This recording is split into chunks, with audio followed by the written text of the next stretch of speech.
and welcome back to another episode of ADK Talks, the podcast from adktaste.com, your curated guide to the best places, people, food, and experiences across the Adirondack Park. Today, we're heading to Tupper Lake to talk about one of the Adirondack's most innovative and nationally recognized destinations, the Wild Center. The Wild Center is celebrating its 20th anniversary this year, marking an important milestone. The upcoming Trolls event fills the team with pride and underscores the lasting impact on the region that the Wild Center has. However, our discussion is going to go beyond just Trolls. We'll explore how the Wild Center became one of the Adirondack's signature attractions, why it was founded in Tupper Lake, and what the next 20 years might hold. Joining us today is Nick Gunn, the passionate director of marketing and visitor experience at the Wild Center, who will share insights into its 20-year journey and future plans. Nick, welcome to ADK Talks. Hi, thank you all for having me. Oh, and I should have said, joining me also is our co-host and my brother, Steve. Say hi, Steve. Hi, Steve. All right, so Nick, let's just set the table for our listeners who may not be familiar with the Wild Center. You know, in a nutshell, what is the Wild Center? Yeah, it's a great question. I think is one that is kind of difficult to define. I think the best way that I have found to describe it to somebody who's unfamiliar is this really unique mashup of natural history museum, science center, aquarium. We're on 115 acres, so outdoor attraction, all natural playground, kind of everything all wrapped into one. We're place-based, meaning that everything that you'll see and do at the Wild Center is based on the Adirondacks. So everything that you would see in the Adirondacks, you'd see at the Wild Center and vice versa. And why is it based in Tupper Lake? So I think, you know, when you look back at the history of the Wild Center, the concept came about in 1999 from Betsy Lowe, who is a naturalist and worked for the DEC and got really interested in these mini pop-up interpretive installations around, if you'll remember the ice storm back in the late 90s, created a lot of blowdown, and it affected this region quite a bit. And Betsy created, like I said, these small interpretive installations at the DEC office, but there's a lot of interest in it. So out of that interest grew this idea to have a natural history museum here in the Adirondacks. Now, Betsy's based in Long Lake, and I think that was like maybe a little bit too small of a community to hold a museum as big as the Wild Center. So you start to look around the Tri-Lakes a little bit, and Lake Placid has its own history of the Olympics. Saranac Lake has a thriving arts community. So I think that Tupper Lake was this Goldilocks zone, right? Where the space was there, the interest was there, there were a lot of locals interested in this project. The other nice thing for us is, it's in the heart of the Adirondacks. It's right smack dab in the middle. We like to consider Tupper Lake as the crossroads of the Adirondacks. So it kind of all, was serendipitous and has worked out fantastic. And you can see that over the last 20 years. Who is the Wild Center for? So I'm a little biased, right? I truly believe that the Wild Center is for everybody, right? So I've got two small kids at home. It's where we go on the weekends when we don't have anything else going on. So it's perfect for families with young kids. Because there are those outdoor play, unstructured play experiences where, you can get off your phone and go run around at Raquette River Roll or Pines Play Area. But then also, the heart of the Wild Center is a natural history museum with traditional interpretive installations. So it caters to an older audience that's there who is just curious about the landscape of the Adirondacks and really everything in between. I think it's a perfect gateway for somebody who's never visited the Adirondacks but is interested in, light outdoor adventure. If you've never been paddling, we're a great place to start and learn to paddle. If you've never hiked, we're a great place to hike and, in a low strenuous setting. So really, like I said, I'm biased, but I do think that there's something for everybody at the Wild Center. Yeah, I would definitely agree. I stepped in there last summer for the first time in a while, actually. And the campus is gorgeous. And, your main building is beautiful. We did not get to see, are they otters? We did not get to see the otters, which was disappointing to me, but I love little They animals. do that on purpose so people come back. Yeah, well, maybe so. That's a good So point. otters, who are the stars of the show, they sleep 16 to 18 hours a day. So yeah, I think Oh, it's just like Steve. I was going to say, I think Steve is on to something though, right? They want to make you come back. So, yeah, quite a bit, they are, when they play very rambunctiously, but when they sleep really hard. That's great. That's Yeah. great. All right. I don't want to get us off on a tangent, although Steve and I are famous for our tangents, but, in your role as director of marketing and visitor experience, one thing I noticed when I was just doing a little background check on you, was that you worked in ballpark operations for the New York Mets. I did.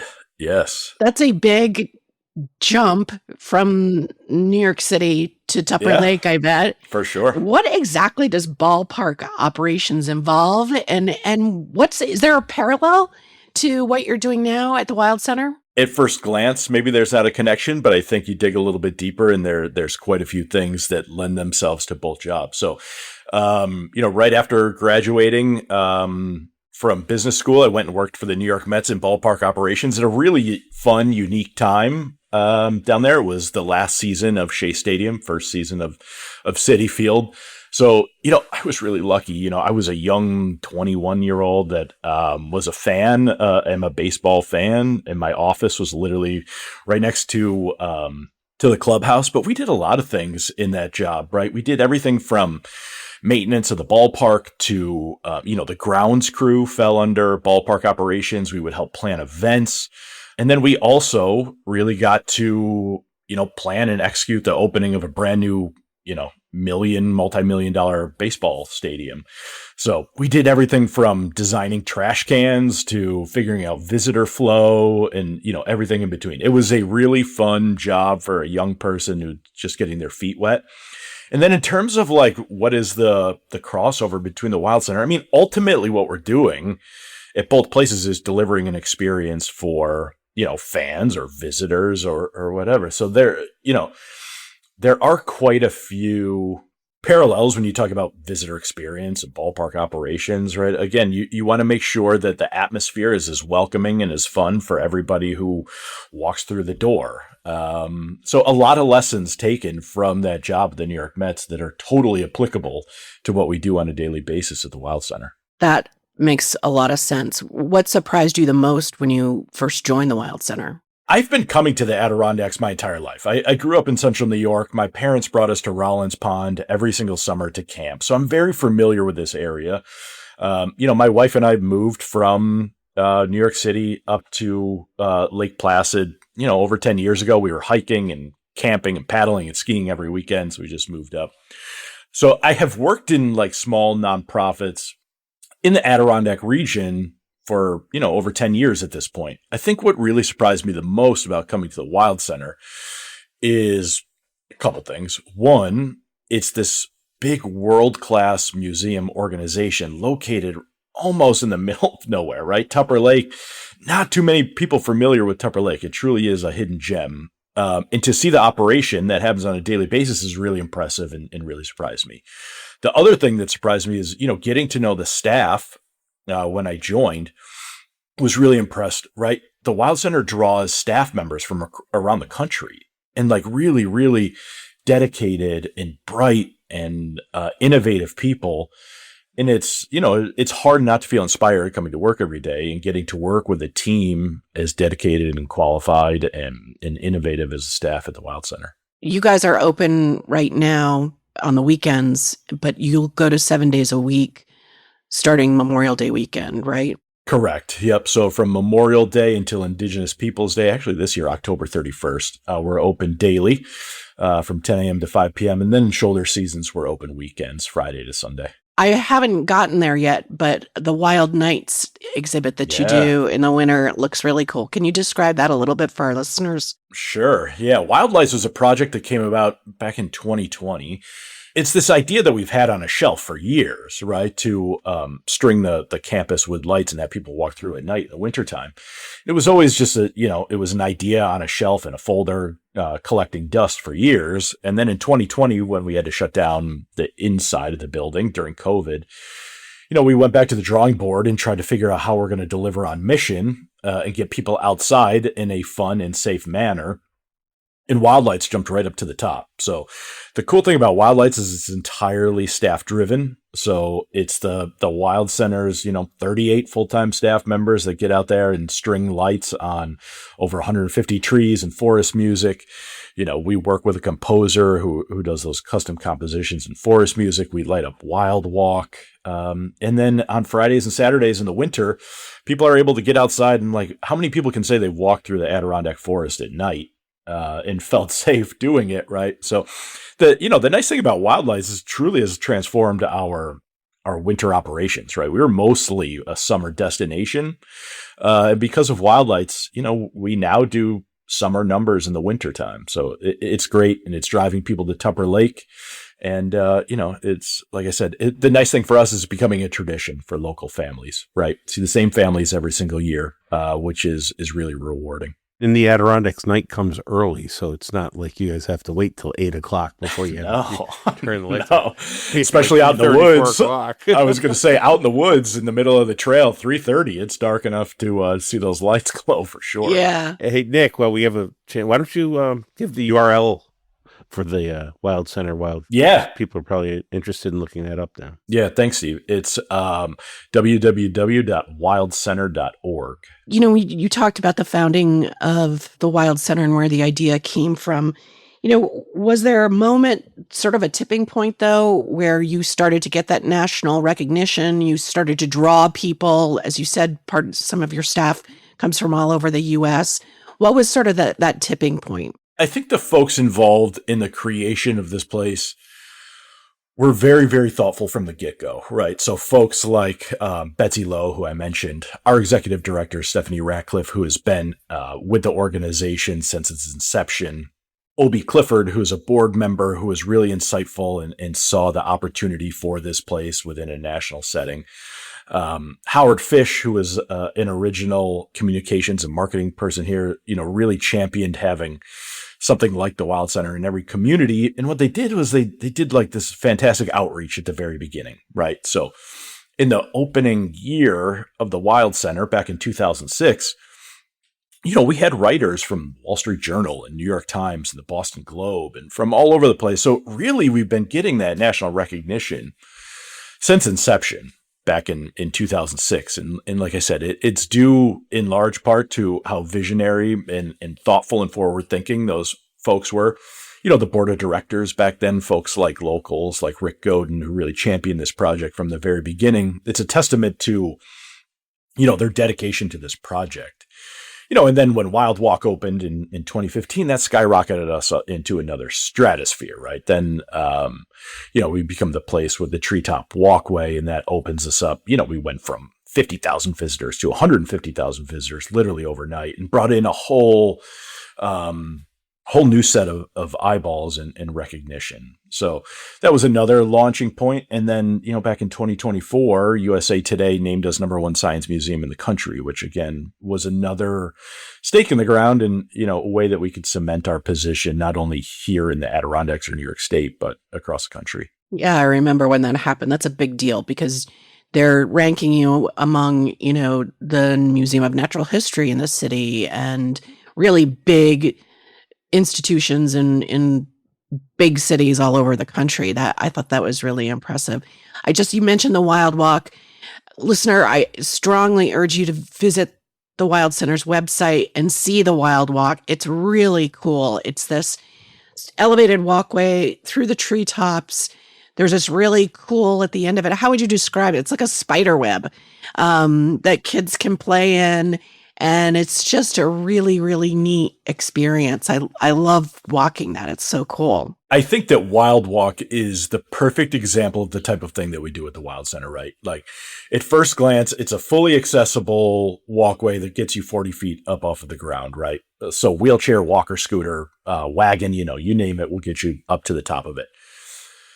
And like it's dotted along the entire walk with, hard science interpretive pieces, right? Where we're interpreting different parts of the Adirondacks. But then, oh, by the way, like you said, there's this gigantic spider web that's 30 feet off of the ground that you can run around and play in. And then there's a bald eagle's nest, which is 10 feet wide and gives you panoramic views of the Adirondacks, right? So it's this mixture of, educational opportunity to learn something about the Adirondacks, but oh, by the way, like you're also having a blast doing it.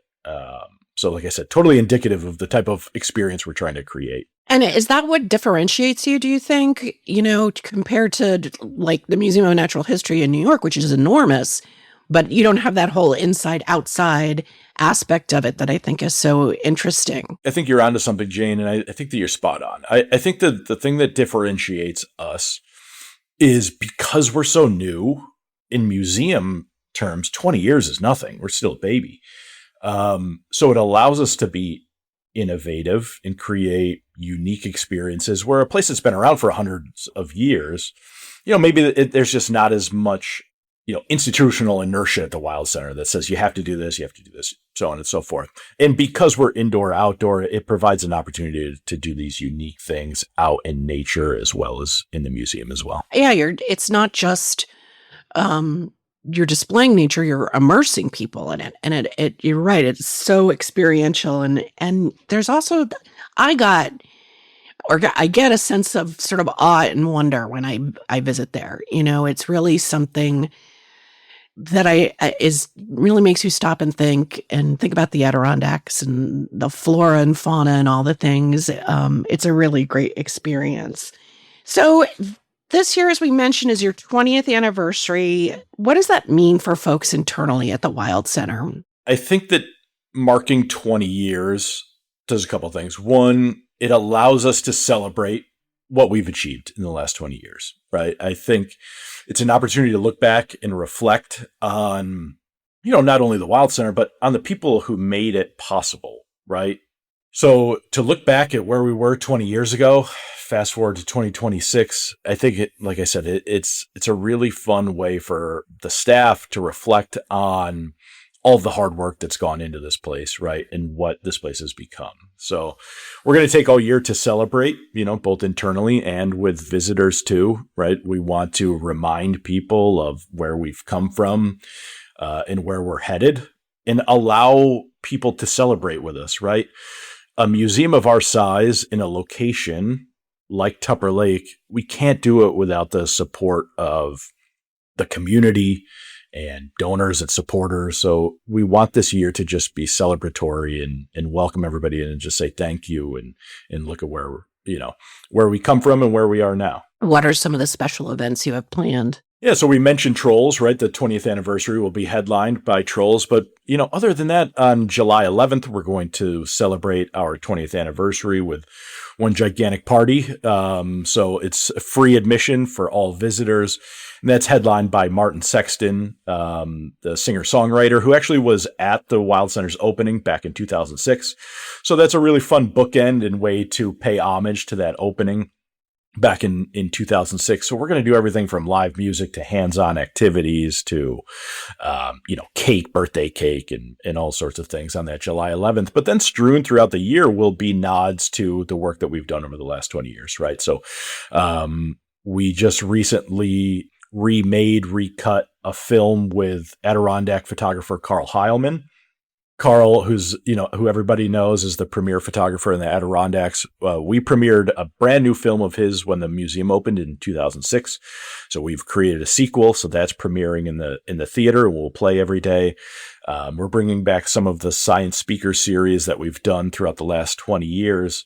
And then, some of our visitors' favorite festivals and drop-in activities we're going to harken back to throughout the year. And then there's different Easter eggs throughout the museum, right? Whether it's, putting up 20 years worth of photos on a slideshow in the Great Hall so people can see, or we've created a little drop-in mini exhibit of artifacts over the 20 years, again, just to remind folks of the different events or the different programs that we did over the last 20 years. That'll be totally strewn about campus all year. Is there anything, and it's probably hard to point to just one, but what do you think are the sort of the shining moments or the things that you all are most proud of in the 20 years?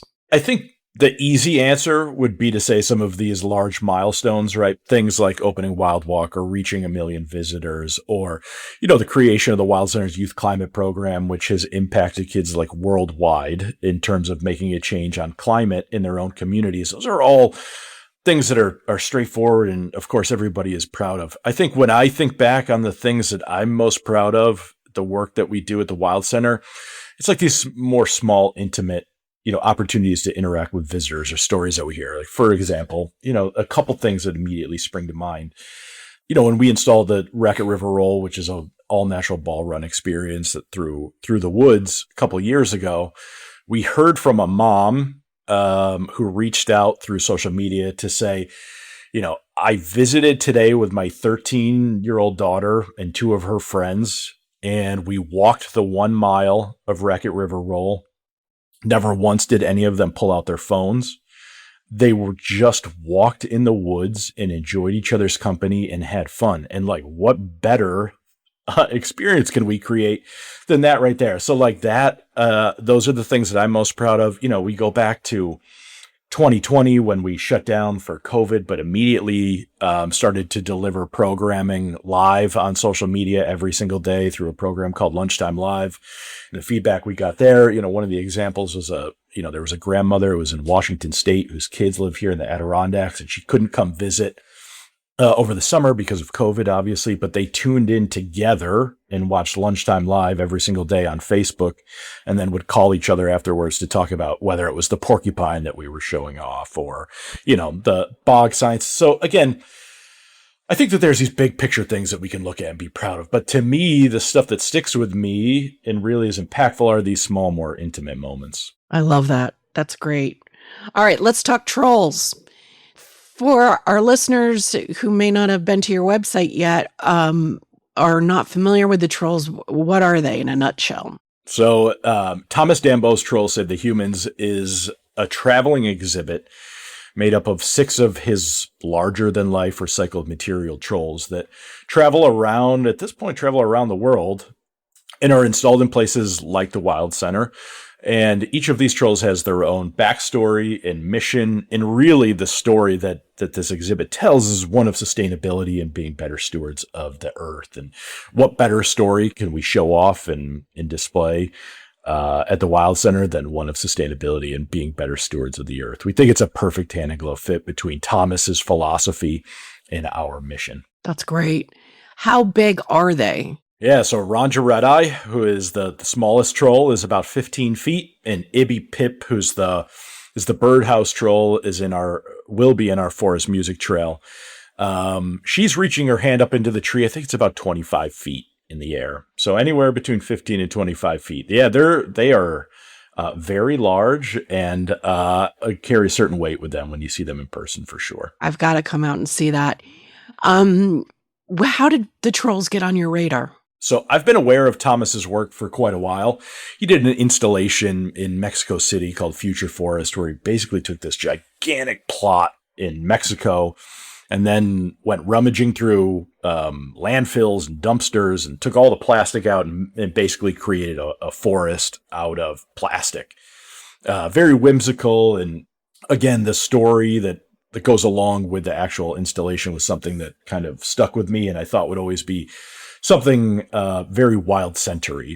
And then back in 2022, we found out that he had this traveling exhibit of trolls, who, again, the story is so close, near and dear to our hearts that we said, all right, let's get on this waiting list. So that was back in 2022. They said, all right, listen, the wait list is long, but your spot is in 2030. And we said, okay, great. And then they called 2 years ago and said, hey, listen, we had somebody drop out. What do you think about 2026? And we jumped at it. It's perfect. So yeah, we are excited. Like I said, we've been planning this for a really long time. We think that people are really going to enjoy this. We can't wait for people to come out and see them. The exhibit is whimsical and fun. They look really cute. I've seen the pictures on your website. But it also carries, as you said, a really meaningful environmental message. So how do you balance the entertainment, the sort of uniqueness of the exhibit along with the lessons it's trying to teach? I think everything that we do at the Wild Center, and Trolls is a perfect example of this, always harkens back to the mission of igniting a passion for nature and helping folks become better stewards of the earth. Now, people do that through a number of different ways and on-ramps, right? So it's always been the Wild Center's mission to create as many of those on-ramps for an appreciation and a passion for nature as we can, right? So for some folks, it's like the animals inside, right? For some folks, it's like just walking outside and hearing the birds sing. For some people, it's, wild walk and more, immersive experiences in nature. And then for some, it's art, in art, and the intersection between art and nature. And I think that Thomas's work is a perfect example of that, right? It's these gigantic art installations in the middle of the woods that you just kind of stumble upon. And I think at first glance, it's, they're like a fun, like you said, cute thing to take sit on their lap and take a photo and post it to Instagram. And that probably would be enough, to have them at the Wild Center. But, all 6 trolls are made out of 100% recycled material, things that would have ended up in a dumpster. So Thomas pulls them out, gives them a second life, shows that, trash is treasure. Those are his words. And that there is an opportunity for us as humans to be more thoughtful about the impacts that we're having. And if you become more thoughtful because you're staring at this, 25-foot troll that's built out of the garbage that we throw away, then that's a great way to be a little bit more thoughtful about the impact that we're having. So yes, they are cute and cool and awesome to take a photo of, but the story that they tell really is meaningful and really is, one of conservation. And like I said, what better message can we tell at the Wild Center than that? And to me, I don't have kids, but I'm super excited for it. Like, I think it's something that's, as you said, there's something for everybody at the Wild Center. I think this is, yes, they're cute, but they carry that powerful message, but they are really cool to look at.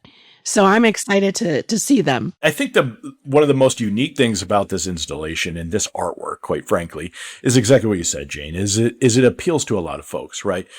There are a number of like Thomas Dambo Troll Hunter, like Facebook groups, right? Which are full of people who travel around the country to see these things and basically check them off a list.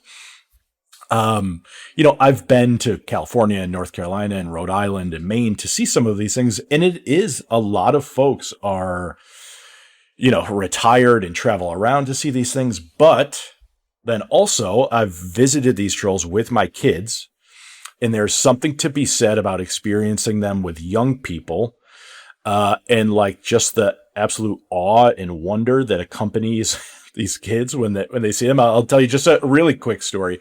I was in North Carolina last fall, helping Thomas build a permanent troll in Dix Park in Raleigh. And he allowed us to bring our 4-year-old daughter to check them out. And the troll that we were working on has this 500-foot long tail, and it's made out of old whiskey barrels. And ultimately it's meant for kids to like run around on this tail. And my 4-year-old daughter, inherently, without me telling her or saying anything to her, I brought her out to the troll. She immediately climbed on the tail and started running around. So there's something inherent in kids and adults, I would like to think, that sees these things and immediately wants to interact and play. And like I said, the amount of imagination that it derives out of people is very, very cool. So my 4-year-old still asks me, every single morning about the 6 trolls coming to the Wild Center. She's very excited. And, it as you said earlier, it aligns really well with your message. It also aligns really well as from the experiential aspect of the Wild Center too. It's not just something to go and look at. You can actually interact with the troll. So that's really cool. What's next for the Wild Center? It's what's coming? What do you see coming down the road 5, 10, or in the next 20 years? That's the unique thing about being at a museum that's only 20 years old, right? Is we are ambitious and we are innovative and we have plenty of room to grow, right? There certainly are things that we want to make a mark on and stamp our flag. And we love to convene people and bring people together. So there's always opportunities to expand those opportunities to convene and become, even more of a hub for this community and then be a gathering place. So that's something that we're certainly working on. There's other priorities that we want to touch on, right? We want to talk more about waterways and the story of water. And we're excited to potentially do things like that, right? There is no limit to what we can do other than how creative we can be as a staff and a community. So, I think when we look back in 5 to 10 years, we want to say like, wow, we had these plans and look at how innovative we've been able to be and, how much the community has supported us. And like I said, there's 6 million acres in the Adirondacks. There's 6 million different stories to tell, and we've only begun to scratch the surface. And it provides a really fun opportunity for growth, especially at this point in time. That's awesome. What impact do you think the Wild Center's made in the community of Tupper Lake? Yeah, I think that there's a couple different ways to cut that. I mean, you can just take a look at the economic impact that the Wild Center creates in terms of daily operations and visitors, right? Or over $8 million of economic impact on a yearly basis. But it also, I hope that it is a place that the community feels is as much of theirs as it is ours, and that they can use it as a resource and a place to kind of unwind and relax, right? So a place where, when the kids are out of school and parents are done with work and sitting around, it's a place where you can come, the kids can play in Pines Play area. You can grab a ball and go to Raquette River Roll. I hope that is the main impact that we've had on this place is, not only bringing in people from all over the world and helping support local business in Tupper Lake, but also being kind of a refuge for, as a place for people to spend time and make memories with their family. Yeah. And it's actually, I remember the first time I went there, I was surprised at how close it is to town. I was expecting it to be sort of out there. But it's kind of on the outskirts of Tupper Lake, but it's not far. And as you said, there are other things to do in Tupper Lake too. There's our favorite Raquette River Brewing is an awesome destination. And one of my favorite restaurants in the Adirondacks, Woodshed on Park. So it's a great town and it feels like there's a lot going on there, or things are starting to percolate. Yeah, I was just going to say that too. There seems to be this infusion of energy in Tupper Lake over the last handful of years. And whether that's driven by Evan and Siobhan at the Woodshed on Park, who all, they do an amazing job. And it's also my favorite place to eat in the Tri-Lakes. Or it's, Mark and Joe down at Raquette River Brewing, who have been unbelievably supportive of the community and of the Wild Center. Or, Faith and Andrew McClellan, who are running Spruce and Hemlock, a really awesome shop and, sandwich shop and little gift shop down on Park Street. The number of folks in this community that are all pulling on the same rope now is really refreshing, and I think portends big things in Tupper Lake in the next few years for sure. That's awesome. So, anybody who might be planning or contemplating a trip, any insider tips or things you can share, or what should they absolutely not miss when they come? Yeah. So we mentioned a couple of my favorite spots. Perk and Pine is an awesome little coffee shop in Tupper Lake. I think one of the hidden gems that a lot of people don't know about is Washboard Donuts. I don't know if if either of you have stopped in there. Little donut shop located inside of a laundromat. Sounds funky, but it's awesome. We talked about Spruce and Hemlock and Woodshed on Park, which is just world-class restaurant. The stuff that Mark is doing down at the brewery is fantastic.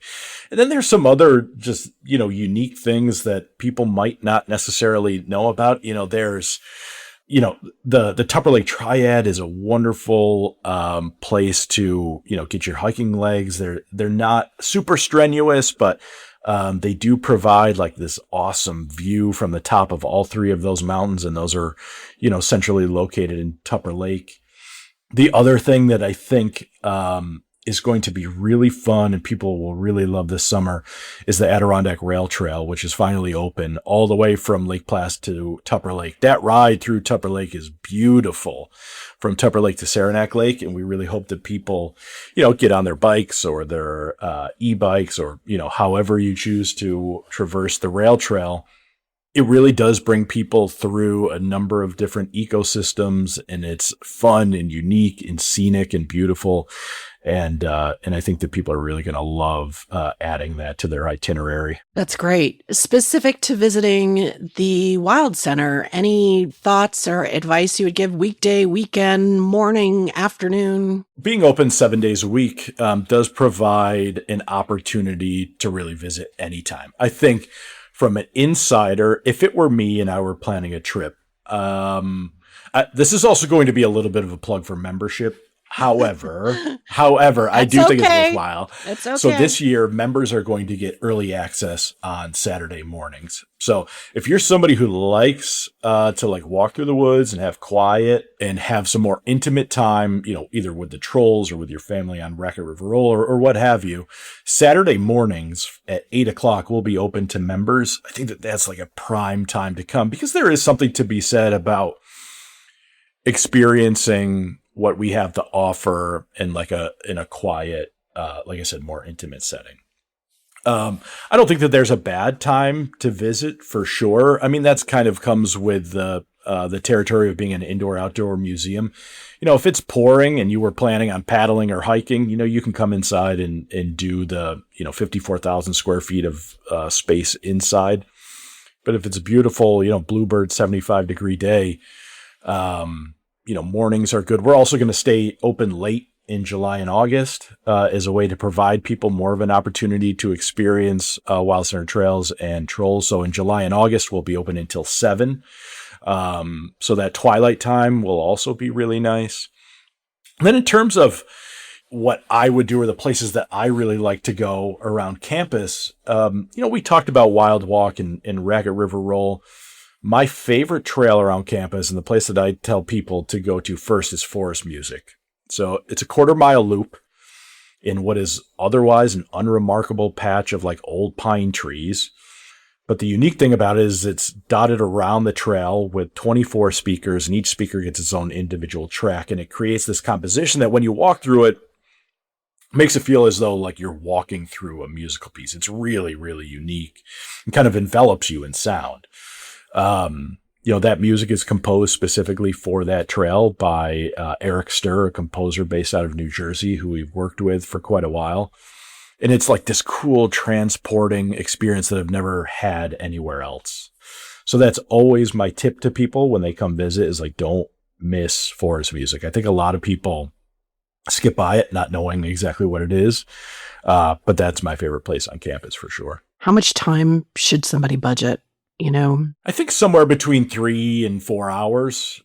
Now this year with trolls, maybe bump it to 4 to 6. But that's the tricky thing about the Wild Center is we're on 115 acres and there's 54,000 square feet of indoor space. So there certainly is a lot to do. And that's why, again, it's going to sound like a pitch for membership, but members get into the Wild Center for free all year round. So if there is something that you missed, you can always become a member, come back for free, later in the year or another day. But I think that sweet spot is probably around 4 hours for most folks. Yeah, I was just going to say that's, I think, the real benefit of membership, that you can come back multiple times. You can, if you only have time to do a few things, or you're entertaining people from out of town, or even if you're not even directly in the Tupper Lake area, but you're going to go, to the Wild Nights in the winter or those other events that you have, having a membership makes that so much more easy and accessible. Well, Nick, this has been an amazing conversation. I have learned more about the Wild Center than I knew before. I hope the same is true for our listeners, or we're exposing it to people who may not be aware of it. You've already given us a couple of suggestions in the Tupper Lake area, but we do like to ask our guests before we release them into the wild, to share with our audience, your favorite spot in the Adirondacks. And it can be anywhere in the Adirondacks, and it can be anything. You just can't say the Wild Center.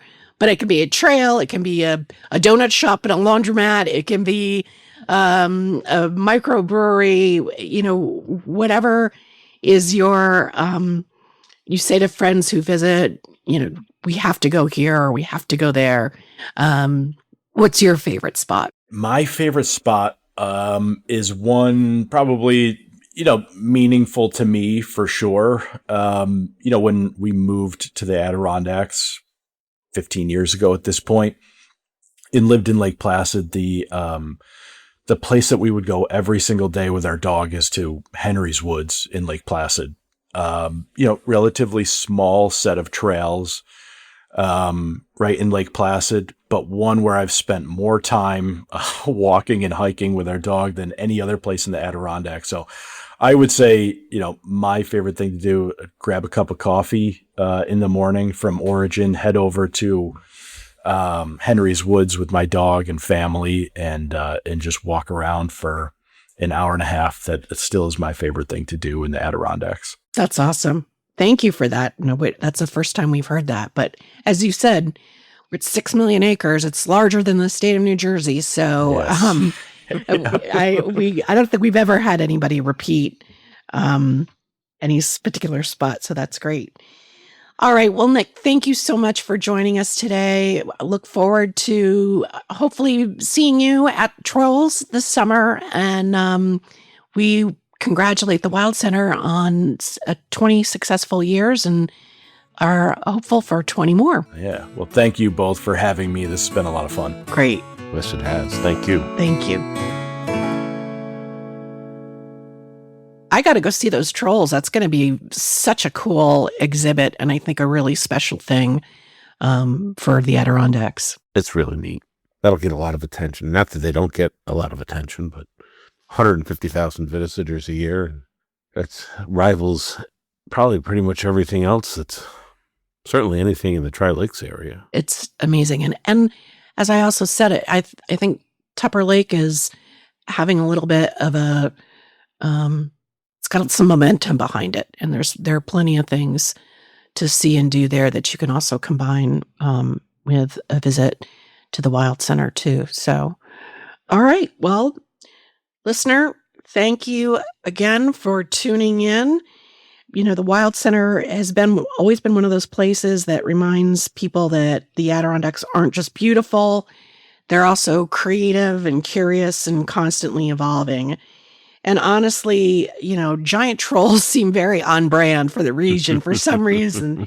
Kind of like a Sasquatch. Exactly. You can, as Nick gave us thewildcenter.org is their website. You can learn a lot more about that, plan your visit, and, check out all the happenings that are going on for the 20th anniversary. You can also find the Wild Center listed on one of our recommended things to do in the Adirondacks on adktaste.com. And if you enjoyed this episode, please subscribe to ADK Talks on Spotify, Apple Podcasts, or wherever you listen. And if you like what you heard, please drop a rating for us. It helps us be more discoverable to other people looking for information and insights about the best of the Adirondacks. And you can sign up for our weekly newsletter, which is provides Adirondack stories, our recommended restaurants, sites, events, and things that are happening across the Adirondacks. And you can do that right at our website, adktaste.com. And if there's a guest or destination or topic you'd like us to cover, you can send us a note. How do people do that, Steve? You can send them to info@adktaste.com. Send us your questions, your concerns, anything you want to say. Yep. And we just had, by the time this episode comes out, we will have aired our latest reader mailbag where we answer those questions. So if you have a suggestion or a question, send it our way and we'll read it online or on, how do I want to say that? We'll read it online, but we might also read it on air. Yeah, we'll read it on air. All right. I think that's it. Thanks for tuning in and we'll see you out there.